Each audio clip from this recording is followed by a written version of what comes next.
Então, vou começar, né, a segunda parte. Como eu tinha falado, então, agora eu dei alguns exemplos, né, eu fiz mais um conjunto de alguns exemplos, só para a gente ter uma noção da variabilidade dessas interações. Eu vou entrar agora em interações entre plantas e insetos, que é um tipo de interação bastante complexo, certo? Eu vou também continuar falando sobre a complexidade. A complexidade vai ficando cada vez maior agora, certo? Mais uma vez, a intenção aqui não é que vocês saiam daqui sabendo uma enciclopédia com todas as interações que existem em ecologia química. Mais uma vez, eu quero mostrar para vocês a variedade que existe, certo? Eu vou falar um pouquinho disso aqui. Eu vou focar bastante em planta e inseto, mas também vocês fiquem à vontade para relacionar isso com o sistema que vocês estudam, né, com interações entre insetos e micro-organismos, plantas e micro-organismos. Não estou dizendo que isso aqui é mais complexo. Talvez é só porque a gente sabe um pouco mais sobre isso, talvez, ou porque eu me sinto mais à vontade de falar sobre essas interações, porque é o que eu estudo. Mas, enfim, depois eu vou tentar falar um pouco sobre como acontece a evolução desses metabólitos secundários e como isso está envolvido com a biodiversidade, certo? Vou falar um pouquinho sobre alguns métodos de ecologia química. Mais uma vez, não vou fazer uma lista de tudo que vocês precisam saber, mas vou falar algumas ideias, né, algumas tendências atuais, e no fim eu vou falar um pouquinho de aplicações de ecologia química, certo? Bom, vamos lá. Eu falei antes de plantas, falei de insetos, mas eu não falei necessariamente de interações diretas entre eles dois. Eu deixei para falar agora porque essas interações elas são muito, muito ricas, muito, muito complexas, certo? E elas também são variadas, elas podem ser mutualísticas ou elas podem ser antagônicas, certo? Eu vou começar falando de polinização, que é uma interação mutualística, ok? Aqui nesse exemplo, eu só estou trazendo para vocês, a gente tem vários insetos que polinizam plantas, né? A gente tem abelhas, mariposas, moscas, borboletas, e obviamente eu estou focando em insetos, mas a gente também tem pássaros, morcegos, que também são polinizadores bem importantes, certo? Isso é um mutualismo, ambos parceiros ganham, porque a planta ela é polinizada, né? E provavelmente ela vai oferecer alguma recompensa para esse inseto que está vindo polinizar, certo? Ela vai oferecer néctar, né? Com alguns nutrientes, e esse inseto vai ter recompensa dele. Ambos os lados dessa interação ganham, certo? E eu vou falar aqui de alguns compostos químicos que são importantes nessas interações, mas só dessa foto vocês já podem ver, mais uma vez, não é só a química que está agindo aqui sozinha. A gente tem essas plantas aqui que elas são polinizadas por mariposas, elas têm uma adaptação morfológica, certo? Essas plantas aqui, essa flor aqui, nesse caso específico, ela é muito longa para conseguir atingir lá o fundo da flor, onde está o néctar, onde está o pólen e tudo mais. As mariposas acabaram evoluindo essa estrutura longa, certo? Então, outros insetos talvez não conseguiriam polinizar essa flor tão bem quanto essa mariposa consegue, certo? E, mais uma vez, vamos sempre pensar no que vale a pena. A planta quer atrair o inseto, mas ela quer atrair todo mundo ou ela quer atrair especificamente um inseto, uma espécie ou poucas espécies? Normalmente,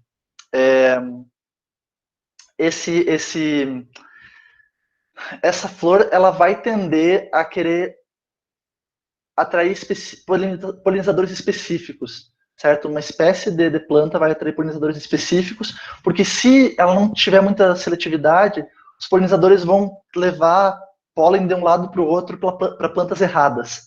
Isso, no fim, não vai resultar num aumento da aptidão dessa flor, certo? Dessa planta. Então, existe uma tendência, existe uma pressão seletiva para que essas flores tenham uma gama de polinizadores mais específica, ok? Mas, obviamente, o que eu estou falando aqui não vale para todo mundo. Por favor, tudo que eu estou falando aqui, em biologia, sempre vai ter algum sistema biológico que é diferente, certo? mas só para dar umas ideias gerais para vocês.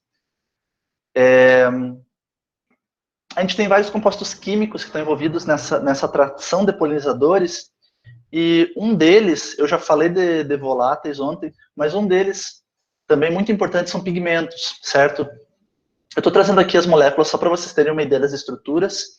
A gente tem famílias de antocianinas e betalainas, que são moléculas que têm cor muito forte, certo?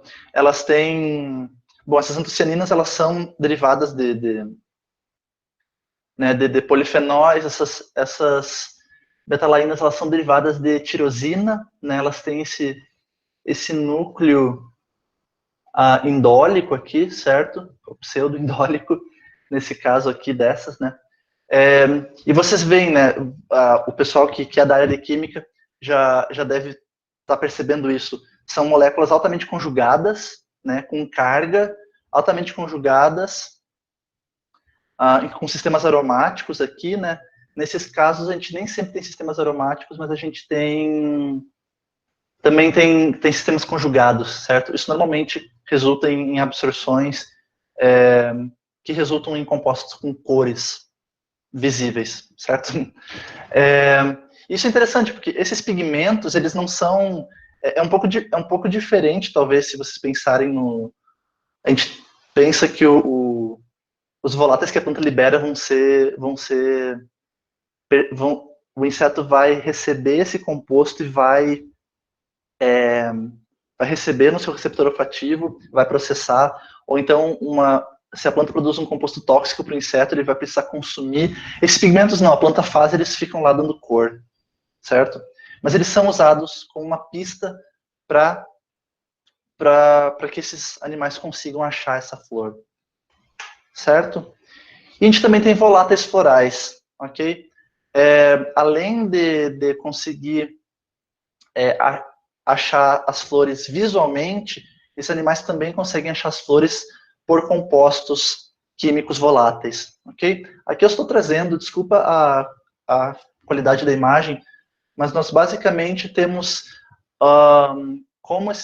fazendo parte desses buquês florais, fenilpropanoides, terpenoides e alguns derivados de ácidos graxos, certo? E é interessante aqui porque, mais uma vez, nós temos essas pistas químicas, elas funcionam em níveis diferentes, né? Em geral, essas cores, esses pigmentos, eles servem para atrair polinizadores de uma maneira menos específica, certo? É mais para dizer, ok, tem uma flor aqui, certo? E o que vai acontecer? O inseto vai ver a flor e vai conseguir chegar mais perto e vai conseguir sentir esses voláteis, ok?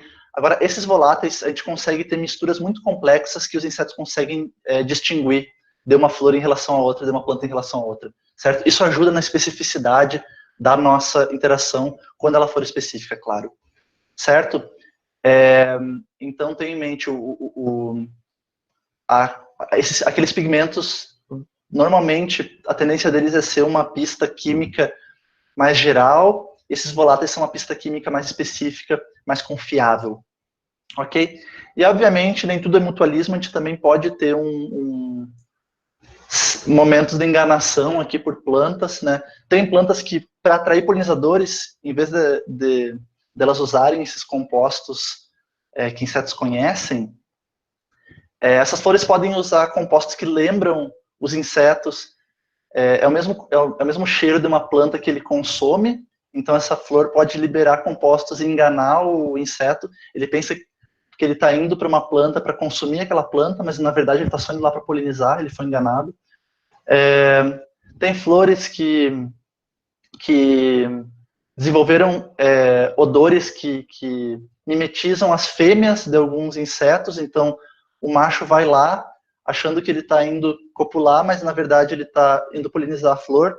E esse mimetismo também é morfológico, também tem orquídeas que se parecem fisicamente com abelhas fêmeas, então essas abelhas são enganadas. E conforme vocês forem estudando, conforme a gente vai estudando ecologia química, a gente percebe que a natureza tem esse costume de enganar machos que querem copular, certo? E aqui é mais um exemplo, eu já comentei de um deles ontem, esse aqui é outro. A gente também tem flores que vocês talvez tenham ouvido falar, que elas liberam um cheiro muito ruim. Na verdade, o que elas estão fazendo é mimetizando o substrato que uma mosca gosta de ir para colocar seus ovos e para se alimentar, certo? Então tem flores que liberam esse cheiro de podre para atrair polinizadores, certo? Também está usando mimetismo químico, está fazendo essa mosca pensar que ela está indo para uma carcaça de animal, mas na verdade é uma flor, ok? Daí essa mosca acaba polinizando essa planta, certo? Mas, gente, como eu falei, essas interações aqui eu estou falando a planta com o seu polinizador, né? Mas como vocês já devem ter percebido, isso tudo está num ambiente, num contexto, numa comunidade, no ecossistema. Ok? A gente tem uma grande variedade de interações acontecendo ao mesmo tempo e nunca a gente vai ter uma interação, só dois parceiros interagindo exclusivamente. O que a gente tem, na verdade, são redes de interações, certo? Então, aqui só para dar uma ideia da complexidade desse sistema, nós temos aqui, por exemplo, essas setas que estão em verde se referem à atração, e o que está em vermelho se refere à deterrência, certo? Que é jogar fora esses outros organismos. Aqui, nesse caso, vamos imaginar essa flor aqui, ela vai liberar compostos que atraem, provavelmente vai atrair polinizadores generalistas, vai atrair polinizadores especialistas, certo? E às vezes não só a flor, mas também o resto da planta pode liberar esses compostos, ok? Dependendo do quanto a planta precisa e quanto ela está disposta a investir, ela pode liberar por folhas também. Mas ao mesmo tempo, obviamente, nós temos ladrões de néctar. Isso é uma coisa que existe. Tem insetos que podem ir lá, pegar o néctar e não polinizar a flor. A planta não quer que isso aconteça. Então, muitas vezes, a planta também produz compostos que mandam embora, que são antagonistas desses ladrões de néctar. Talvez a planta também não queira polinizadores generalistas por causa daquilo que eu falei. Se ela tiver muito polinizador generalista, vai existir uma chance de aquele polinizador estar trazendo pólen de outra espécie, o que não vai ser útil para a planta necessariamente, certo? Então, muitas flores também, elas têm o néctar delas, que elas dão como recompensa para o polinizador, mas elas também podem ter aqui no néctar ou nesses tecidos, pode também ter compostos tóxicos, né, que mandem embora, que sejam deterrentes desses ladrões de néctar e alguns polinizadores generalistas. A planta também é uma boa ideia para ela, uma vez que ela libera esses compostos e ela é polinizada, ela pode parar de produzir esses compostos, porque ela já atingiu, ela já fez o que ela tinha que fazer, certo? Então ela vai economizar, ela não vai produzir uma coisa que não precisa, porque ela já conseguiu o que ela queria, certo? E, obviamente, esses compostos que ela está liberando, ela está liberando para atrair polinizadores, mas esses ladrões de néctar, eles podem interceptar essa mensagem, como a gente já viu ontem. Outros herbívoros também podem interceptar essa mensagem. Eles podem aprender que quando eles sentem o cheiro daquela planta que tá com flores chamando polinizadores, ele vai lá e vai ter uma planta que ele pode comer. Então, acaba atraindo herbívoros também. Pode atrair herbívoros esses voláteis, certo? Então, a planta talvez também ela queira produzir compostos para mandar esses herbívoros embora, ok? E isso aqui é um caso de uma planta não atacada, mas se a gente imaginar que esse herbívoro vem e ataca essa planta, aqui o herbívoro comeu um pedaço da planta, essa planta agora pode começar a liberar novos compostos, certo? Isso aqui essa sigla significa voláteis de plantas induzidos por herbivoria. Quando uma planta é atacada, ela costuma liberar compostos voláteis, até como uma reação a esse dano. O que acontece? Quando ela libera esses compostos, a tendência desses compostos é mandar esses herbívoros embora, mas talvez isso sinalize para herbívoros especialistas que essa planta está ali, então talvez venha mais alguns herbívoros especialistas. Talvez esses compostos aqui liberados, eles mandem embora esses ladrões, esses polinizadores, talvez eles também mandem embora o polinizador específico, o que é ruim para a planta. certo? Então, veja, a gente está com uma planta interagindo com 1 milhão de coisas ao mesmo tempo. Okay? Isso que eu comentei ontem. Plantas, elas estão paradas, então elas costumam ser centros de interações. Ela precisa lidar com muitos problemas ao mesmo tempo, ok? Então, só aqui a gente já está vendo um cabo de guerra entre atrair os organismos que são benéficos e espantar os organismos que são antagônicos, certo? Isso aqui eu estou falando de uma maneira geral, certo, gente? Óbvio que a gente tem várias situações onde isso é ajustado de diferentes maneiras, diferentes plantas resolvem esses problemas de diferentes maneiras. O que eu quero falar aqui é mais a, a complexidade do sistema, certo? E agora, saindo um pouco de polinização, eu queria falar polinização, que é aquela interação majoritariamente mutualística. A gente também tem uma interação antagonística, né, de insetos herbívoros que querem comer a planta, certo? A planta ela não quer ser comida, ela não quer que venha um inseto e coma parte da folha dela, porque ela vai perder capacidade de fazer biossíntese, certo? Ela vai perder recursos. Então né, conforme a gente não só tem uma variedade enorme de plantas, uma biodiversidade enorme de plantas, como também a gente também tem uma diversidade enorme de compostos químicos que essas plantas resolveram produzir para se defender, certo? Aqui, mais uma vez, estou só dando uma ideia para vocês de classes, né? A gente tem glucosinolatos, cardenolídeos, salicinoides, alcaloides como nicotina, terpenoides, capsaicina da pimenta, glicosídeos cianogênicos, gocipol, saponinas, iridóis glicosídicos, outros alcaloides como a cafeína, compostos de enxofre, né, compostos sulfurados como a alicina. Então a gente tem uma variedade enorme de compostos que plantas podem usar para se defender, certo? Cada um desses compostos vai ter um alvo específico, alguns deles são específicos para insetos, outros são tóxicos para tudo que eles encontram na vida. Inclusive, isso é um problema para algumas plantas, né? E aí, mais uma vez, eu estou colocando em contexto aqui para vocês pensarem.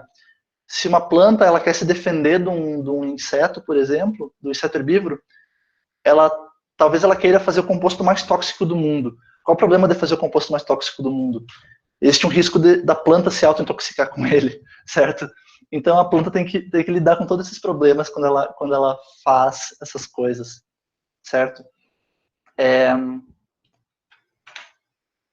E os insetos, eles querem muito comer essas plantas, certo? Então ao longo do tempo os insetos, assim como as plantas, elas inventam mais e mais estratégias para conseguir se defender de insetos, vários insetos inventam estratégias para conseguir comer a planta mesmo assim, certo?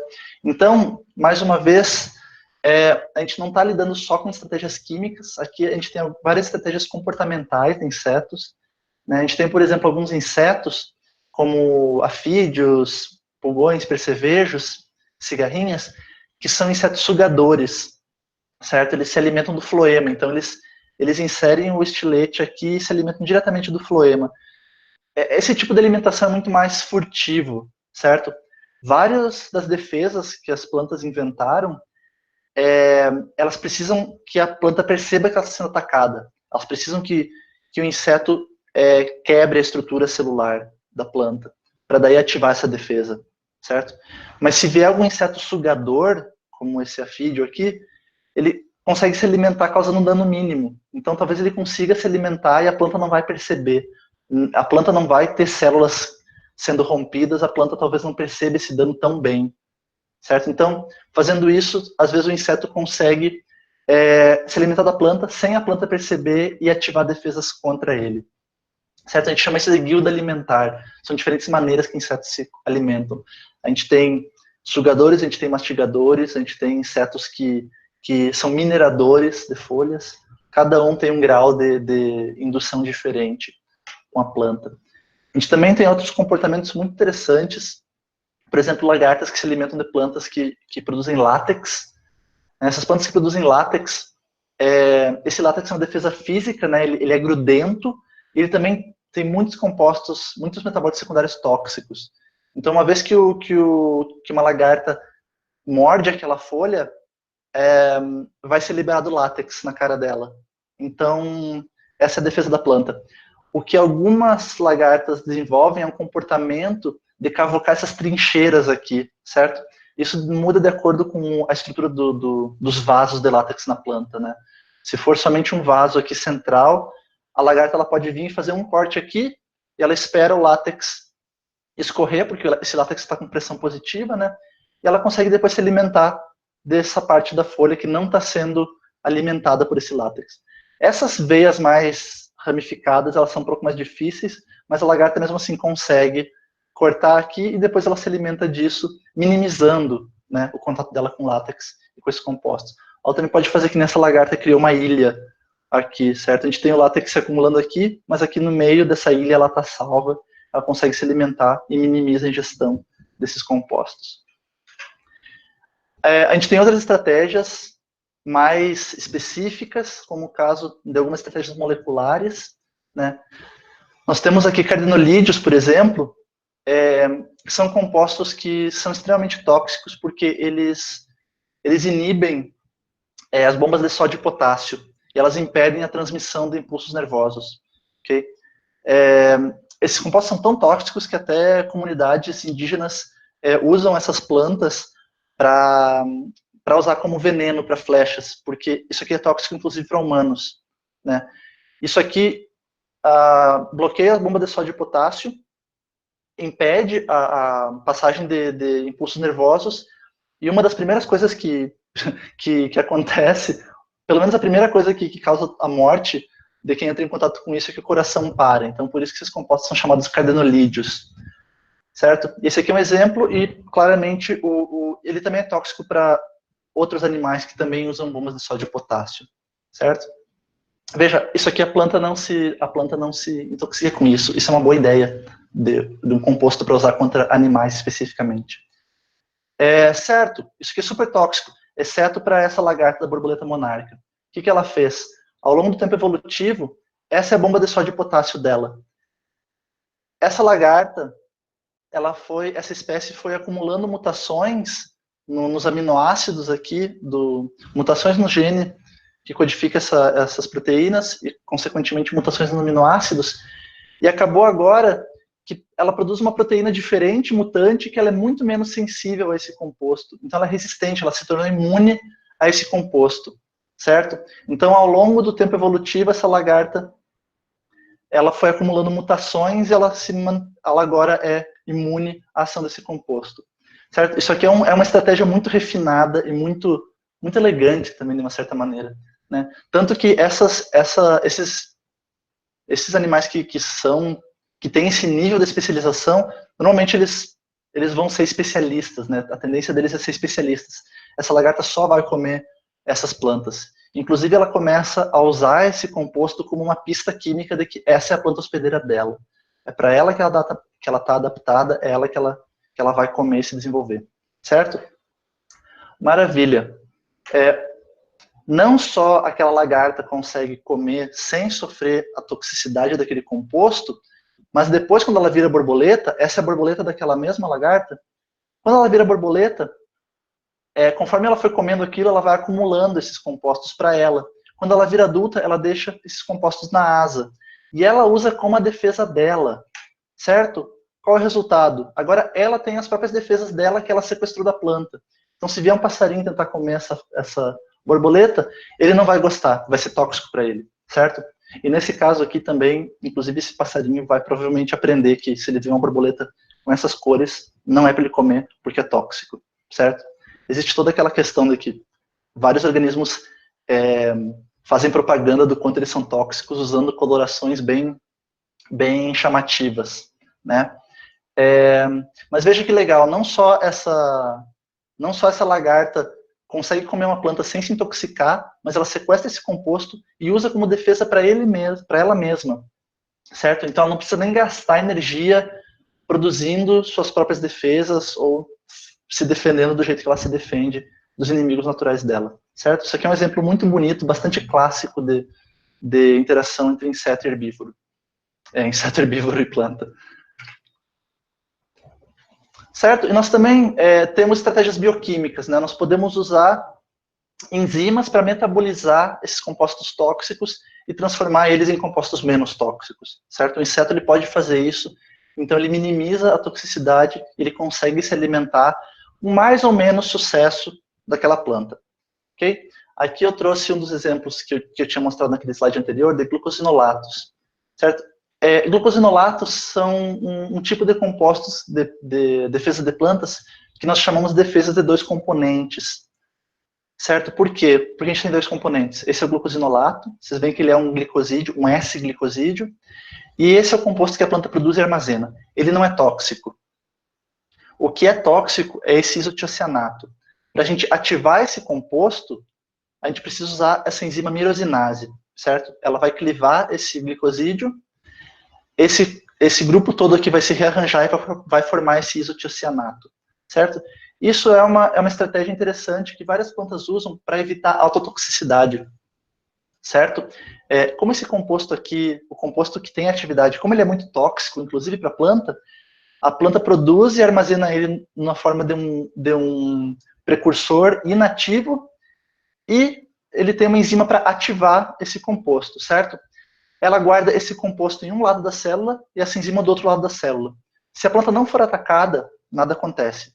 Se vier uma lagarta e mastigar essa folha, ela vai quebrar toda a estrutura celular e vai fazer então essa mirosinase entrar em contato com esse composto, vai causar essa quebra, vai formar o isotiocianato, e esse isotiocianato, quimicamente, ele é uma espécie muito eletrofílica.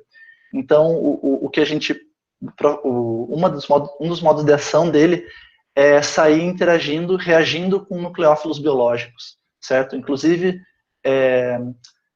resíduos nucleofílicos de proteínas, certo? Então, se o inseto tem uma protease, que tem um resíduo de aminoácido muito eletrofílico lá no sítio catalítico, esse composto pode vir e reagir com aquilo e inativar a enzima, certo?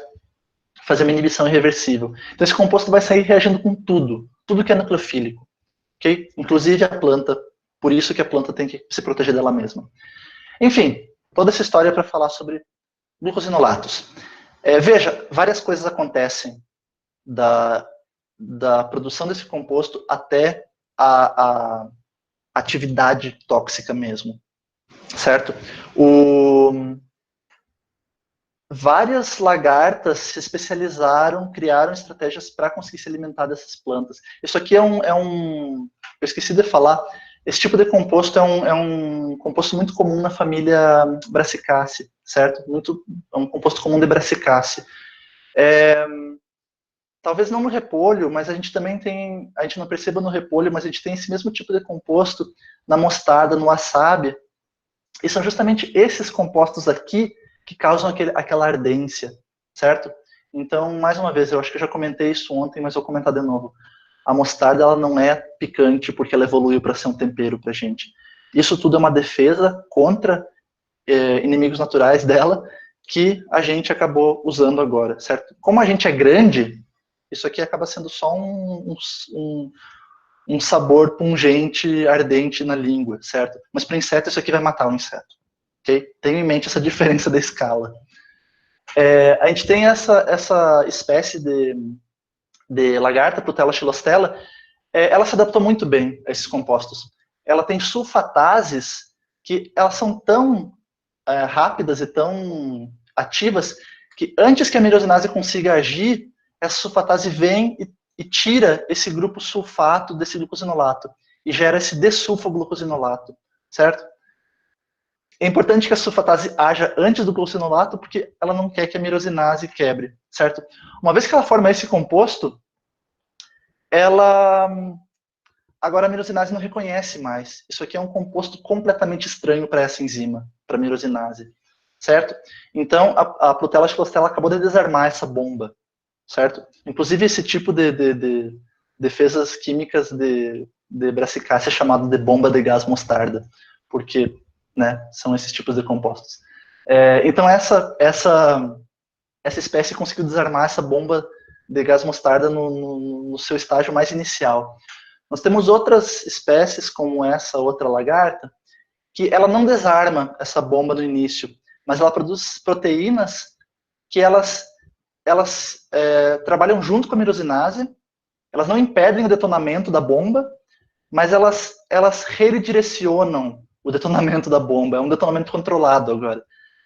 Como eu falei, uma vez que tu tira esse glicosídeo, acontecem vários rearranjos até chegar no isotiocenato. Isotiocenato é o produto majoritário. Quando essa enzima está junto, ela muda essa rota. Esse rearranjo agora vai por um caminho diferente, ele começa a formar majoritariamente nitrilas, que são muito menos tóxicas do que isotioceanatos, certo? Então ela acabou, essa espécie não impediu o detonamento da bomba, mas ela redirecionou para produzir coisas menos tóxicas.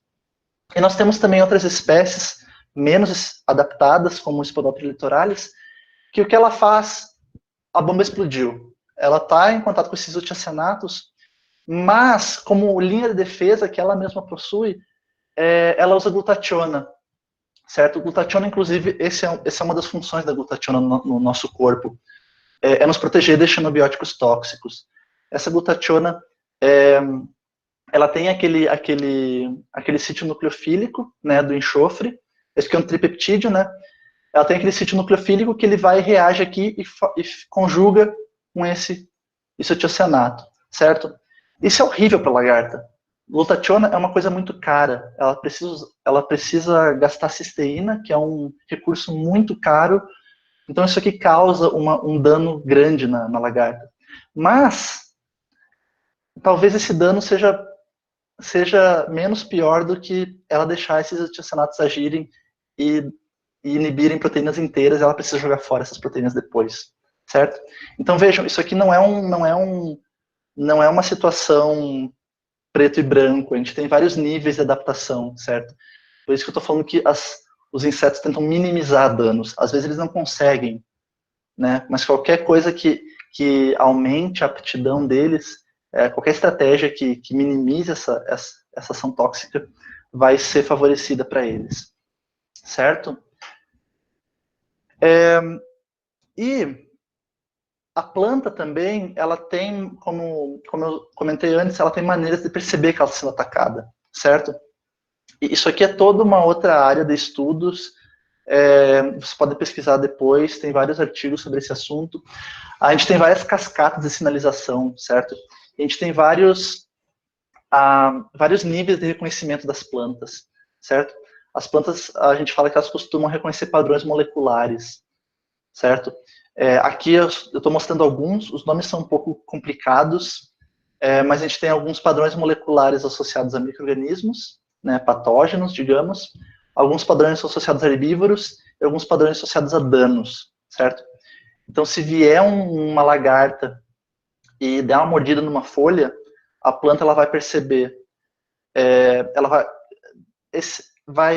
vai acontecer a liberação de moléculas efetoras, né? Moléculas que vão ser percebidas pela planta e vão dar essa informação, estou sendo atacada. Dependendo da situação, a planta ela pode reconhecer, estou sofrendo dano, ponto. A planta pode reconhecer, estou sofrendo dano por uma lagarta. Ou então, dependendo da especificidade dela, ela pode perceber, estou sofrendo dano pela lagarta da espécie tal. Ok? Então, existe a possibilidade da planta reconhecer padrões específicos de uma espécie, digamos. O mesmo valeria para patógenos também. Certo? E de acordo com isso, a planta, então, pode induzir respostas, ela pode entrar colocar em ação alguma estratégia para tentar minimizar esse dano, certo?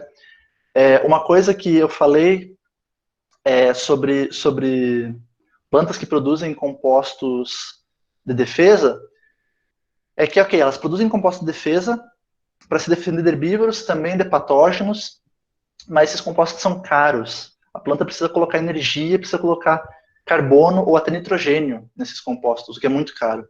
Então, muitas plantas elas resolvem não produzir esses compostos, a menos que eles sejam necessários, certo?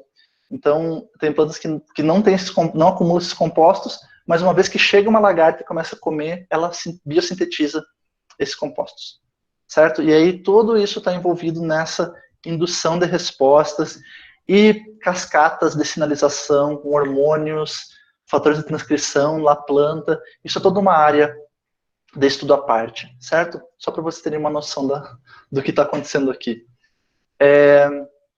E tem outra coisa interessante que eu queria também comentar, que são interações tritróficas, certo? O que são interações tritróficas? são interações que envolvem 3 níveis tróficos. O que são níveis tróficos?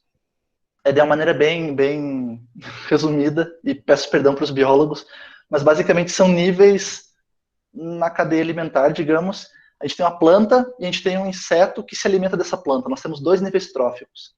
Porém, nós também temos vespas que parasitam esses insetos. Se a gente trouxer essas vespas para essa jogada, a gente envolve, então, 3 níveis tróficos agora.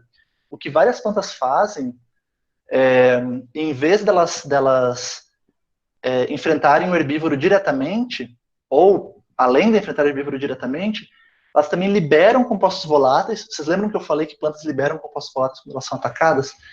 Esses compostos voláteis eles podem atrair inimigos naturais desse herbívoro, certo? Então essa planta pede ajuda para alguém. Ela pede ajuda, ela manda compostos voláteis que essa vespa percebe, e essa vespa pode vir parasitar esse herbívoro. Ou então algum outro animal que seja um predador desse herbívoro, certo? Então, não necessariamente a planta, né, ela não tá chamando especificamente um inimigo natural do inseto, mas as vespas parasitoides, com o tempo, passaram a reconhecer esse cheiro de uma planta sendo atacada, certo? E passaram a ser atraídas, porque se elas forem lá, elas vão encontrar insetos que elas podem usar como hospedeiro, certo? Isso aqui tudo é baseado na ideia de que o inimigo do meu inimigo é meu amigo, certo? Então a planta ela pode recrutar esse outro nível trófico. E também uma coisa que acontece, eu não falei, acho que nada sobre herbívoros de raiz, mas também existem herbívoros que se alimentam de raízes. Eles vivem embaixo da terra e se alimentam de raízes. A planta também pode liberar compostos que atraem, por exemplo, nematóides, parasitas desses herbívoros, certo? Mais uma vez, o inimigo do meu inimigo é meu amigo, certo?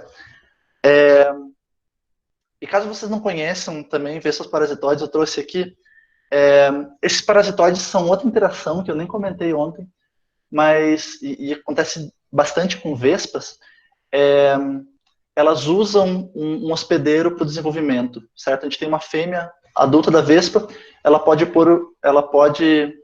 colocar os ovos dela em ovos de lagartas, e daí a larva dessa vespa vai se desenvolver no lugar da larva da lagarta, da mariposa, então vai eclodir uma vespa e não uma lagarta. Isso é no caso de parasitóides de ovos, mas a gente também tem parasitóides da larva também. A gente tem uma lagarta, aqui uma fotinha de uma vespa ovipositando numa lagarta, e ela fica com esse parasita ali dentro, se desenvolvendo, e no final, esse aqui é uma lagarta que não está tendo um bom dia, que ela foi parasitada, e todo isso aqui, cada um desses é um casulo de uma vespa adulta que vai sair daqui, certo? Isso é uma interação bem nojenta. Se vocês não sabiam, provavelmente é daqui que vem aquelas ideias dos filmes de aliens, certo? Porque isso acontece. É literalmente um outro ser crescendo aqui dentro. Enfim. Então veja, gente, eu já falei 1000 vezes, mas vou falar de novo. É um sistema extremamente complexo. Ser uma planta é muito complicado, gente. A gente precisa lidar com muitas coisas ao mesmo tempo, né? Então a planta precisa liberar compostos que atraem polinizadores, que podem também atrair animais que disseminem essas sementes, certo? Mas ela talvez acabe atraindo herbívoros, então ela precisa também repelir esses herbívoros, ela tem que atrair o predador desse herbívoro ou o parasitóide desse herbívoro, ela precisa também liberar compostos alelopáticos, ela pode liberar compostos alelopáticos para inibir a germinação de outras plantas ao redor dela, ela pode também ser antagônica com herbívoros de raiz, ela pode querer atrair patógenos do herbívoro de raiz, parasitas predadores desse herbívoro de raiz. Tem todas aquelas outras interações com micro-organismos também, ela tem que se proteger de patógenos também. A resposta da planta contra patógenos muitas vezes é diferente da resposta dela contra herbívoros, porque o jeito que eles funcionam é um pouco diferente, né? Além disso, também eu não comentei, mas eu vou falar brevemente, esses compostos voláteis da planta, plantas também podem ter mecanismos de que quando uma folha dela é atacada, ela pode escolher induzir defesas nessa folha para que elas ajam imediatamente. Ou ela pode decidir acumular defesas numa folha ao lado, né? É uma ação sistêmica que a gente fala. Porque ela sabe que uma vez que a lagarta terminar de comer essa folha, ela vai passar para a próxima. Mas até isso acontecer, essa folha já vai estar defendida, certo? Isso pode acontecer por voláteis, pode acontecer por sinalização dentro da planta, e também esses voláteis dessa planta podem ser percebidos por outras plantas, certo? Essa planta ela pode perceber os voláteis e ela então entende que uma vizinha dela está sendo atacada, e talvez ela seja próxima. Então ela pode se preparar para produzir defesas para estar pronta quando esse herbívoro chegar, se ele chegar, certo? Simples, né? Como eu falei, muitas interações, muito complexo. Cada sistema, cada planta vai fazer o ajuste fino de acordo com o que faz mais sentido para ela, certo? E daí a gente tem uma diversidade enorme de interações, ok? E, obviamente, tudo que eu falei aqui vai funcionar diferente para cada sistema que vocês encontrarem, certo? Bom, e né, também tem vários estudos tentando entender também como a planta consegue fazer isso. Né? Eu acabei de, como eu falei antes, a planta ela é um centro de interações, é muito difícil ser uma planta, ela precisa tomar decisões muito críticas para a sobrevivência dela, certo? Gente, obviamente, quando eu falo decisões, não é uma decisão proposital, é uma decisão consciente da planta, né? São coisas que estratégias que ela começa a adotar e ao longo do tempo evolutivo, ela percebe se essa estratégia faz ou não sentido. Né? Se é uma estratégia que não faz sentido, talvez ela largue essa estratégia. Ou talvez ela tenha sido extinta. Mas né, a gente costuma também na literatura encontrar muitos estudos sobre como as plantas tomam essas decisões, quais são esses trade-offs das plantas. A planta ela precisa administrar recursos, certo? Ela precisa trabalhar com a logística de tudo que está acontecendo. Produzir defesas é caro. Né? Ela precisa colocar energia, precisa colocar recursos em defesas químicas. Talvez quando ela produz uma defesa química, ela não consiga crescer tão bem, porque ela está desviando recursos, certo? Talvez se essa planta ela quiser crescer rápido, talvez ela não tenha muitos recursos para investir em defesa, certo? E não só crescer, mas talvez se essa planta está num estágio reprodutivo, talvez essa planta pode investir em reprodução e deixar, em vez de investir em crescimento e defesa, certo? A planta, o objetivo dela, entre aspas, é ela crescer e se reproduzir e deixar descendentes, certo? Então, ela precisa chegar na reprodução, ela precisa crescer, né? Formar todos os tecidos dela, ter as folhas, fazer fotossíntese, ela precisa se reproduzir e chegar, né, ter as sementes e deixar descendentes. No meio do caminho ela pode ser atacada, então tem a defesa. Então isso varia, gente, isso varia muito. E cada planta vai tomar decisões de acordo com o contexto dela, certo? Nós temos, por exemplo, fatores bióticos e abióticos, né, como fatores bióticos, por exemplo, qual a pressão de herbívoros nesse ambiente? Essa planta ela é atacada muito frequentemente por herbívoros? Ou ela está numa região que ela não tem tantos inimigos naturais dela, certo? E também abióticos. Né, será que essa planta ela tem disponibilidade de luz? A temperatura ela causa influencia de alguma maneira essas decisões que ela precisa tomar?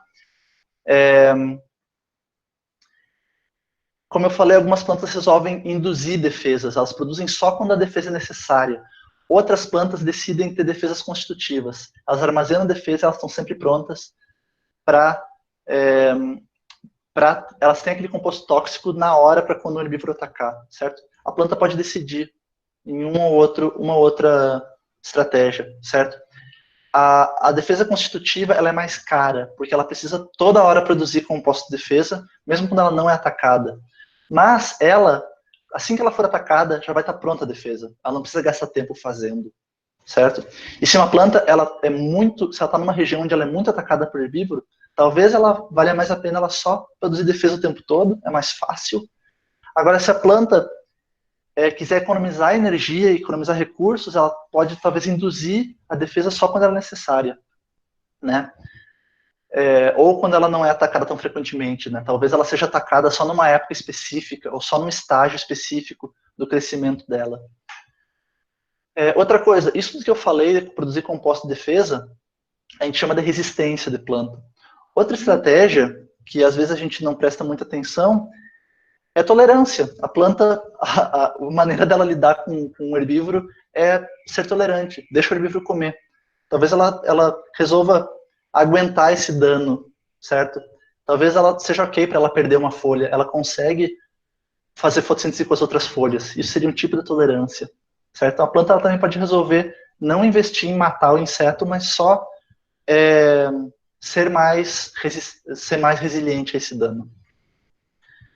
Obviamente, essas decisões da planta podem funcionar de uma certa maneira num ambiente rico em nutrientes e de outra maneira num ambiente pobre em nutrientes. Se ela estiver numa situação limitante de nutrientes, esse balanço aqui pode mudar completamente, certo?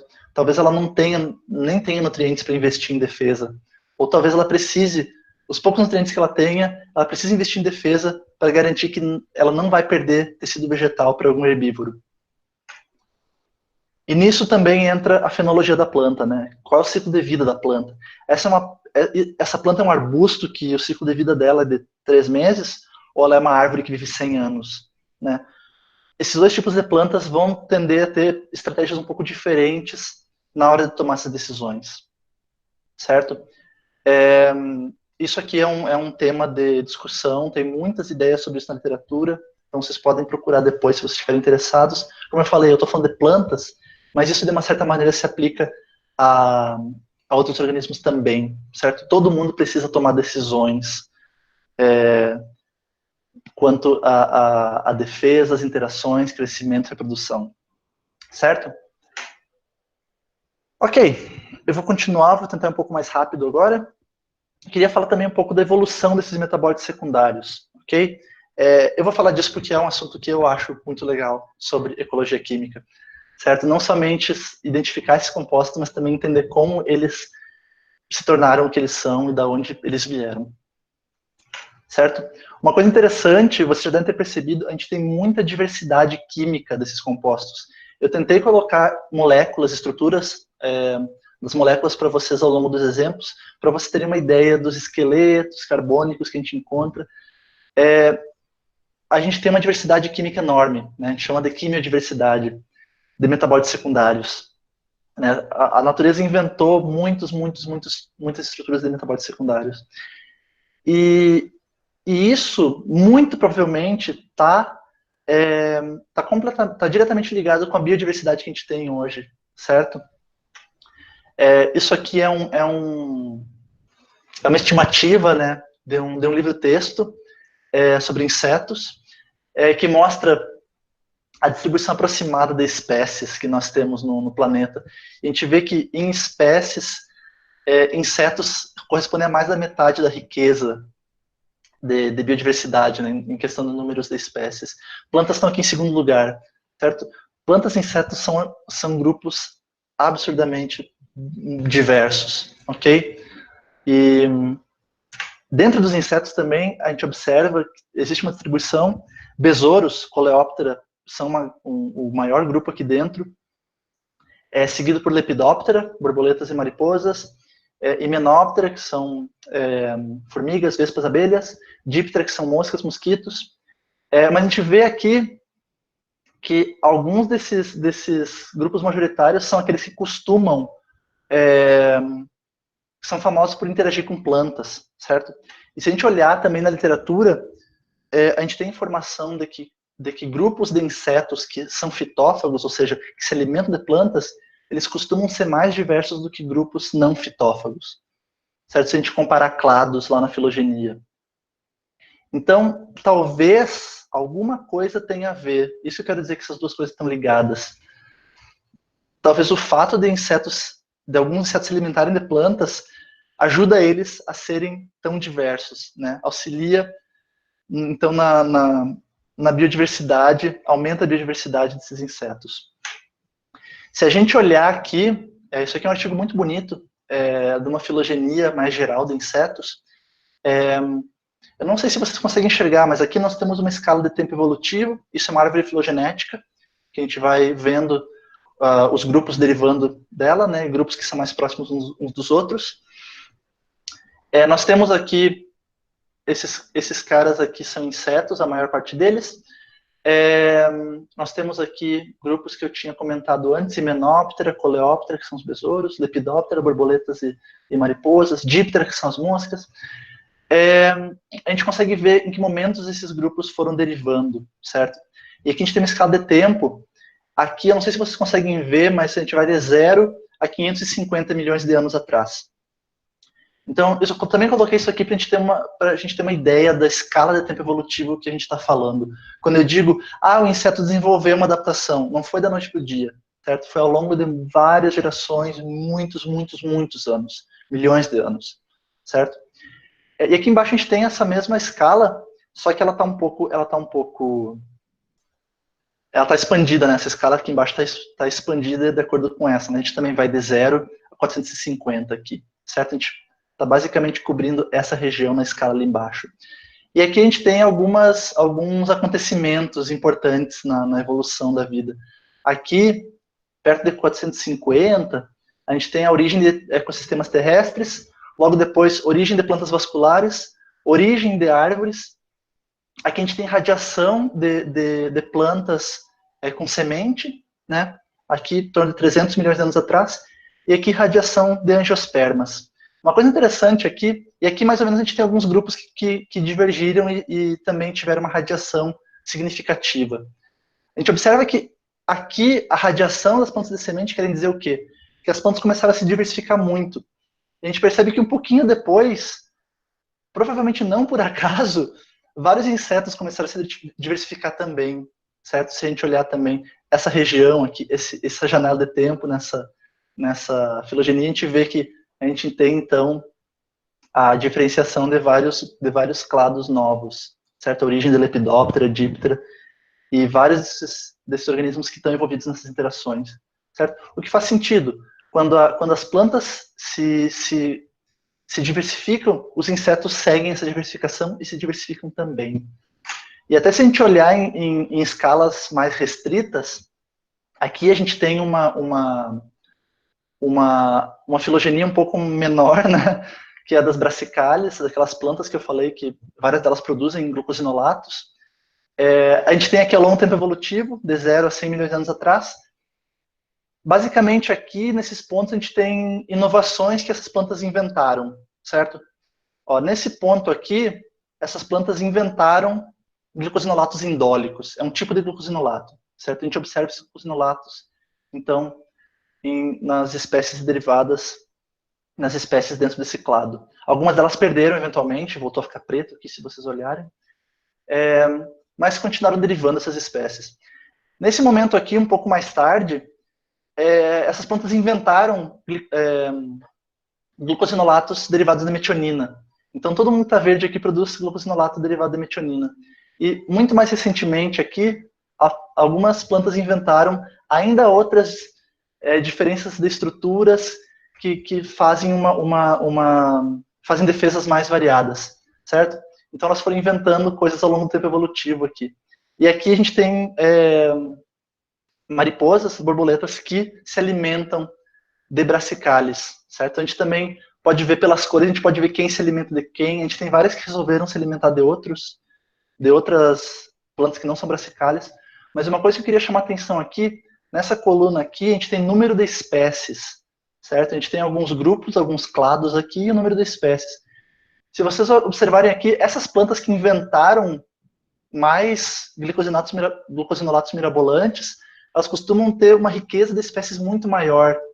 Então, a invenção de novos compostos de defesa está relacionada com a diversidade dessas espécies, certo? Existe alguma conexão entre essas coisas, certo? E isso, tudo que eu estou falando, é uma discussão que existe na literatura que é a coevolução de plantas e insetos herbívoros, né, que também é chamada de corrida armamentista química, corrida armamentista coevolutiva entre plantas e insetos, certo? A gente tem esses dois parceiros que estão brigando ao longo da evolução, certo? As plantas, elas querem se defender, os insetos querem comer as plantas. Tem custos associados a isso, tem pressões associadas a isso. Quando uma planta ela produz um composto de defesa, ela diminui a pressão da herbivoria, mas essas defesas têm um custo, certo? Em especial aquelas defesas que envolvem nitrogênio. Nitrogênio é muito caro, então, e também tem um custo de produção de qualquer maneira, né? Uma regulação da produção desses compostos. Já o inseto, se ele conseguir desenvolver uma estratégia para comer essa planta bem defendida, ele vai se beneficiar porque vai diminuir a pressão de competição com outros herbívoros, né? Se ele conseguir fazer uma estratégia para conseguir se alimentar dessa planta, só ele vai ter acesso àquela planta. Vai ser um recurso que só ele tem, ele não vai precisar dividir aquela planta com outros milhões de insetos.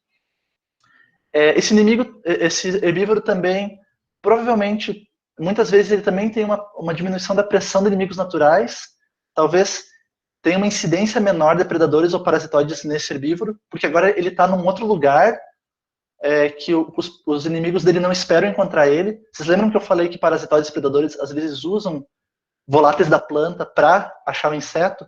Se esse inseto for por uma planta diferente, talvez os inimigos naturais dele não conseguem mais achar ele, certo? Mas, obviamente, essas estratégias de detoxificação têm custos também. Esse inseto vai precisar fazer uma nova enzima, né, vai precisar fazer compostos para neutralizar, reagir com a defesa da planta. Então, todas essas pressões seletivas vão ser colocadas na balança, certo? E o que a gente tem, o que eu chamo de corrida armamentista, é que ao longo da evolução a gente tem essa dinâmica. A gente tem uma planta que ela desenvolve uma defesa química, então ela se torna protegida de insetos, ela passa a ocupar um novo nicho agora. Ela não é mais atacada por tantos insetos, ela não é mais atacada por nenhum inseto, talvez. Certo? Então, ela começa a se diversificar. O inseto, uma vez que ele consegue se adaptar a essa defesa dessa planta, agora ele ocupa um novo nicho. Ele agora ocupa um novo nicho e ele consegue se diversificar, já que várias das pressões seletivas nele diminuem, certo? E ele começa a exercer uma pressão seletiva na planta novamente. Agora ele começou a comer essa planta. Ao longo do tempo, essa planta pode inventar uma nova defesa e agora partir para um novo nicho ecológico. Alguns insetos podem inventar outra estratégia para minimizar essa defesa e agora partir para um outro nicho ecológico e se diversificar e ter uma radiação da espécie novamente. E a planta pode novamente criar mais compostos mais tóxicos que o inseto não está acostumado. Então, isso aqui é uma corrida armamentista. Cada parceiro começa a tentar vencer o outro, certo? E o legal disso é que o fato desses parceiros estarem fazendo pressão sobre o outro tanto, muito provavelmente está relacionado com aquela biodiversidade enorme que a gente observa, certo? Porque ao exercer essa pressão seletiva, um parceiro, de uma certa maneira, induz a diversificação do outro, certo? Ele faz cada um desses parceiros impõe um problema para o outro e obriga ele a achar uma solução e ele acaba se diversificando nesse processo, certo? Eu coloquei mais um ciclo aqui. Ok, mas isso acontece muitas vezes ao longo do tempo evolutivo. Então, gente, eu falei de pressão seletiva, mas para vocês terem uma ideia, né, o que é pressão seletiva? É uma pressão que vai causar uma tendência de um certo traço se manter ao longo do tempo evolutivo, certo? Uma ideia muito clara que a gente pode ter de pressão seletiva é, por exemplo, num laboratório, ou se a gente mesmo toma um antibiótico, que quando a gente tem uma infecção bacteriana, a gente pode ter uma comunidade de bactérias que é diversa entre si, a gente toma um antibiótico. Esse antibiótico vai matar grande parte das bactérias, mas talvez algumas dessas bactérias tenham alguma mutação que fazem elas ser resistentes, certo? Ao longo do tempo, essa bactéria, a tendência dela é sobreviver. E ao longo do tempo, a tendência é ela ficar mais comum nessa população, né? Até um ponto onde ela se torna a linhagem dominante. É por isso que a gente tem que tomar muito cuidado quando toma antibiótico, certo? Mas veja, aqui, a gente está impondo uma pressão seletiva muito forte para a seleção dessa bactéria resistente, certo? Isso é pressão seletiva. A gente está induzindo essa bactéria para que essa característica dela se mantenha ao longo das gerações. A gente observa uma coisa parecida com insetos, por exemplo. Quando a gente aplica um inseticida, a gente observa que alguns insetos morrem, certo? Mas alguns insetos que são naturalmente mais resistentes, eles sobrevivem. E eles dão origem a uma nova geração que tende a ser um pouco mais resistente, né, a nível da população. Se a gente aplica de novo, a gente vai cada vez selecionando mais organismos resistentes. Isso aqui também é a pressão seletiva para enriquecer, para selecionar esses traços. Só comentar aqui rapidinho, eu falei de pesticida, mas essas pressões seletivas são bem diferentes das pressões seletivas de compostos das plantas, certo? O princípio é igual, mas as coisas são, mas na prática é um pouco diferente. Né? Quando o inseto ele vai desenvolver resistência a compostos da planta, esses compostos estão distribuídos totalmente de uma forma heterogênea na planta, enquanto num pesticida, se a gente aplicar numa plantação, ele está muito provavelmente distribuído homogeneamente. Nas plantas, o inseto vai encontrar várias moléculas. É muito mais difícil para o inseto desenvolver resistência a várias moléculas ao mesmo tempo, certo? É muito mais improvável. Enquanto pesticidas, a gente normalmente usa só uma molécula pura. Então, para desenvolver resistência, é mais rápido. E, obviamente, também, na natureza, o inseto tem várias outras pressões. Então, essa pressão seletiva dos compostos da planta é mais difusa. Numa plantação, às vezes, esse inseto nem tem um inimigo natural. Então, a única pressão dele é do pesticida. Então, no campo, a gente tem uma pressão seletiva muito mais forte para desenvolver resistência. Por isso que, para um inseto desenvolver resistência a um pesticida no campo, pode acontecer em alguns anos, mas na natureza vai demorar milhões de anos, certo? Só queria colocar isso em perspectiva. E essa invenção de novas coisas por plantas é muito interessante também. As plantas estão constantemente inventando novas maneiras de fazer compostos e mais né, estruturas diferentes. Uma das maneiras que elas fazem isso é por duplicação de genes. É uma das maneiras que o metabolismo secundário evolui. Um gene pode ser duplicado quando a gente tem lá no crossing over uma recombinação genética. Se esse crossing over acontecer de um jeito assimétrico, a gente acaba com o gene duplicado. E depois a gente pode ir duplicando mais e mais vezes esse gene, certo? O que acontece aqui? Se a gente tinha um gene com uma função e duplica ele, o que pode acontecer? A gente vai manter uma das cópias dele funcionando como ela funcionava.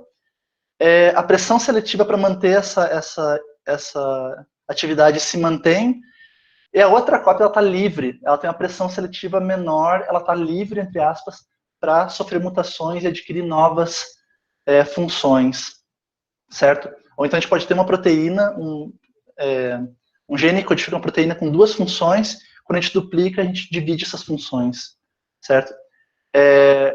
Se a gente tiver um gene que é muito importante, a pressão seletiva é manter ele inalterado. Então, a gente não consegue criar novas coisas com ele. Mas uma vez que a gente duplica, a gente tem uma cópia extra, que ela mantém funcionando, e a outra cópia está livre para sofrer mutações. Isso aqui é uma situação ótima, né? Na maior parte dos casos, o que vai acontecer são mutações aleatórias que vão formar um gene que não vai gerar um produto, uma proteína funcional, né? Vai ser um pseudogene. Mas eu estou sendo otimista aqui. E a gente tem vários exemplos disso na natureza. Por exemplo, toda a rota de benzoxazinoides, ela vem de uma duplicação desse gene que está envolvido na síntese do triptofano. Né? A gente tem essa proteína com dois módulos, esse módulo duplicou e ficou livre para agora evoluir numa outra rota, certo? E lembrem que eu falei ontem, o metabolismo secundário ele tem pontos de derivação do metabolismo primário, certo? A gente tem o metabolismo primário acontecendo, e em um certo momento a gente tem uma ramificação e é uma rota de metabolismo secundário. Então, gente, a gente tem várias coisas influenciando essa quimiodiversidade em plantas. Tem várias hipóteses na literatura, vocês podem procurar depois. Plantas costumam... existem hipóteses que afirmam que as plantas estão continuamente fazendo uma triagem de compostos bioativos o tempo todo. Elas nunca sabem os desafios que elas precisam enfrentar. Essas enzimas do metabolismo secundário, normalmente elas são mais promíscuas que as do metabolismo primário. O que isso quer dizer? Essas enzimas, às vezes, têm uma atividade secundária, e ela acaba criando subprodutos, produtos paralelos. E, às vezes, esses produtos são úteis. Essas plantas, elas vão tender a ter modos de ação variados. Se uma planta quer matar herbívoros, essa planta vai ter uma chance muito maior dela fazer um coquetel de vários compostos tóxicos, em vez dela fazer só um. Porque, como eu falei, é muito mais difícil para o inseto evoluir resistência a um coquetel de compostos do que somente a um composto, né? Às vezes a planta vai querer produzir vários compostos, como é o caso que eu acabei de falar. Às vezes a planta vai querer produzir compostos específicos, como é o caso de atrair um polinizador especificamente. E também a gente tem efeitos sinergísticos. Às vezes as plantas produzem compostos que não necessariamente são ativos por si, mas em conjunto eles são muito mais úteis, né? Ontem eu comentei sobre secreções de percevejos. Se vocês lembram, eu falei que o percevejo também produzia alcanos lineares. Alcano linear não é tóxico, né, do jeito que os outros compostos são, mas ele está lá para servir como um solvente e para deixar e para molhar, ajudar na distribuição daqueles outros compostos na cutícula do inseto que vem atacar aquele percevejo, por exemplo, certo? Então esse composto que não tem atividade acaba ajudando a ação do outro, né? Ou então a planta pode produzir dois compostos, um tóxico e o outro que inibe a enzima que o inseto usa para detoxificar o primeiro composto. Isso são efeitos sinergísticos. E com isso a gente tem essa quimiodiversidade ridícula de plantas, certo? Recentemente, alguns autores estão pegando emprestado conceitos da ecologia, né, de quimiodiversidade, diversidade alfa, beta e gama. Isso aqui é usado em diversidade funcional, em ecologia. A gente está pegando emprestado isso para ecologia química também, para falar de quimiodiversidade, não apenas de biodiversidade. Mas essa variação do metabólitos nas plantas acontece dentro da própria planta, do mesmo indivíduo, na população de uma espécie e também na comunidade como um todo, certo? E cada um desses níveis a gente vai ter várias pressões diferentes exercidas sobre cada um desses níveis, então tudo é muito complicado, tudo é muito complexo. Certo? Pessoal, vou falar rapidinho sobre algumas coisas que a gente precisa prestar atenção quando a gente trabalha ecologia química, caso vocês queiram trabalhar com isso.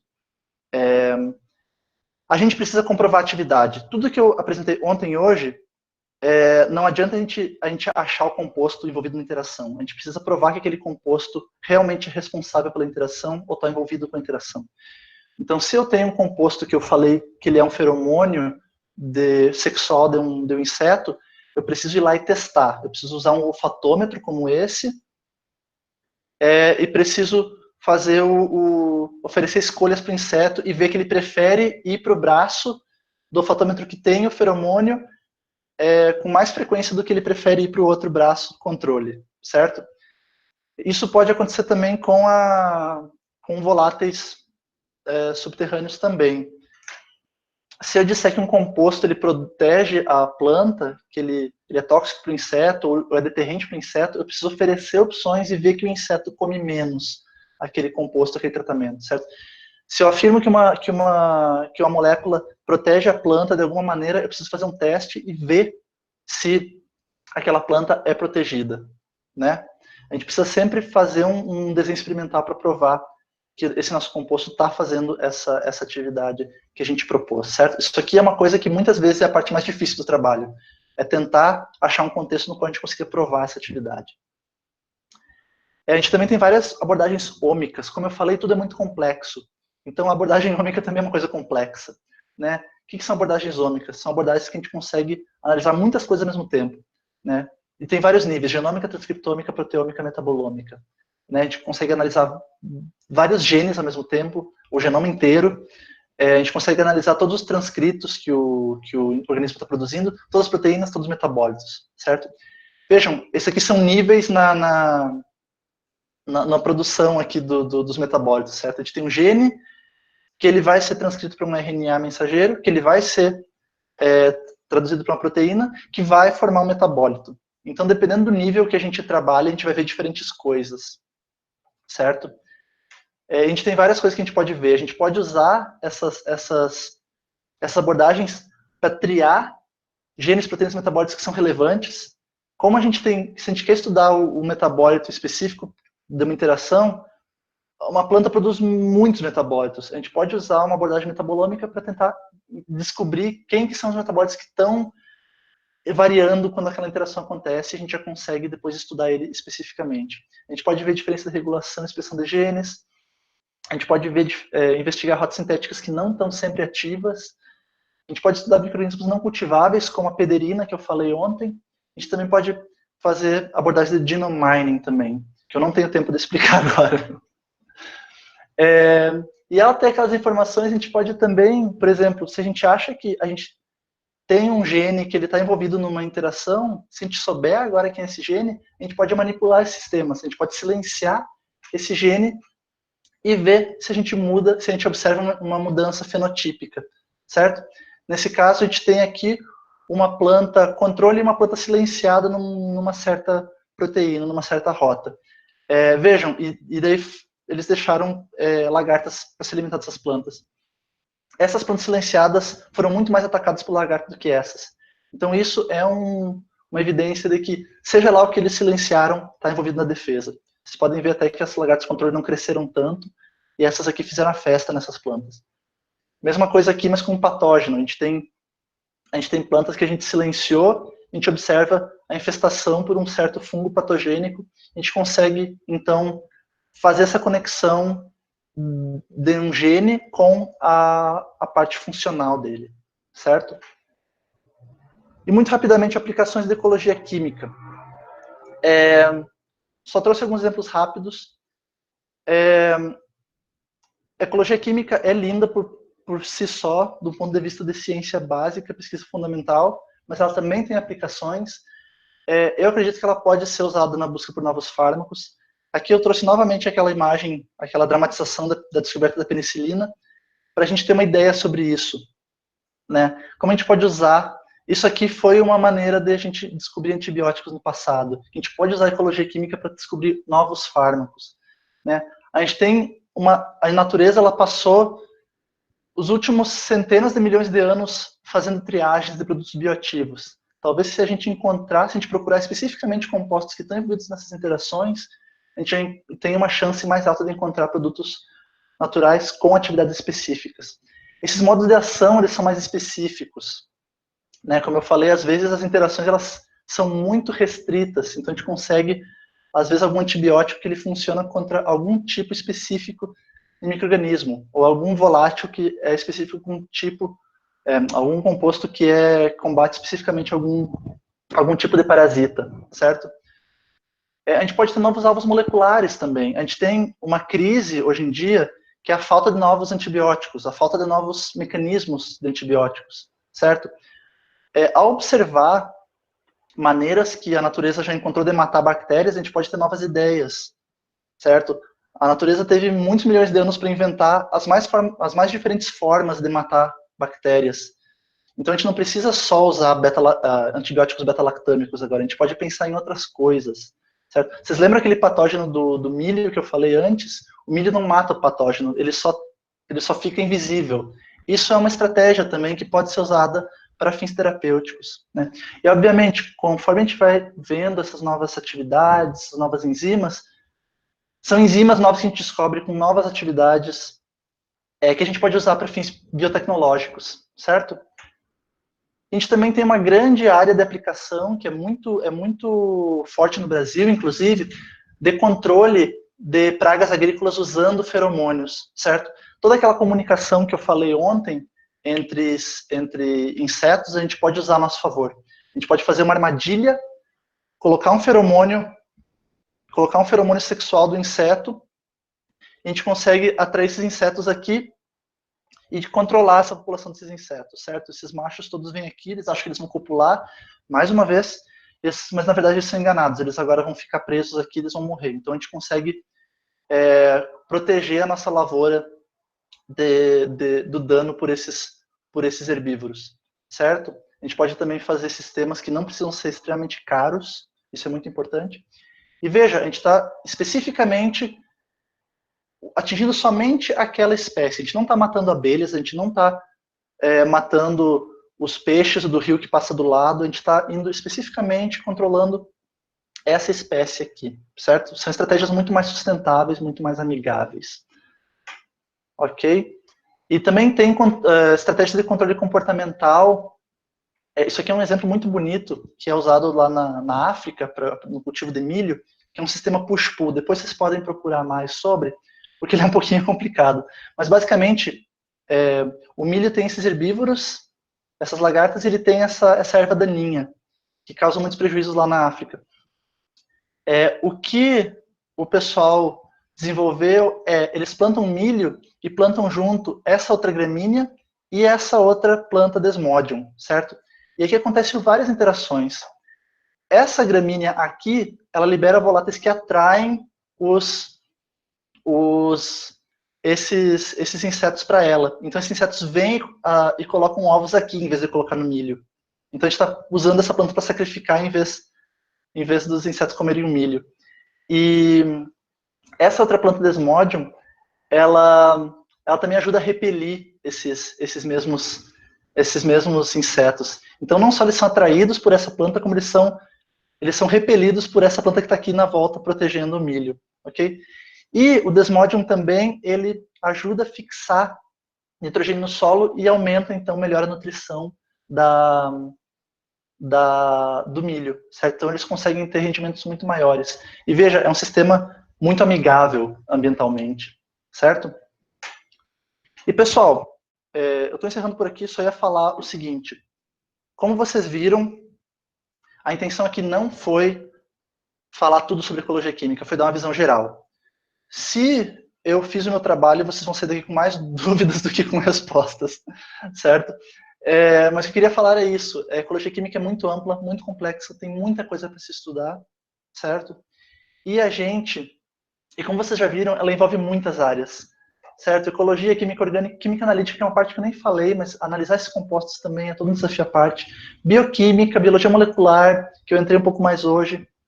Toda a parte de zoologia, botânica, microbiologia, dependendo dos organismos. Toda a biologia evolutiva que eu falei hoje, todas essas áreas conversam entre si, certo? Vocês viram que eu falei um pouquinho sobre cada coisa. Então, nenhum de nós vai conseguir falar de tudo isso ao mesmo tempo. A gente não vai conseguir fazer tudo isso ao mesmo tempo.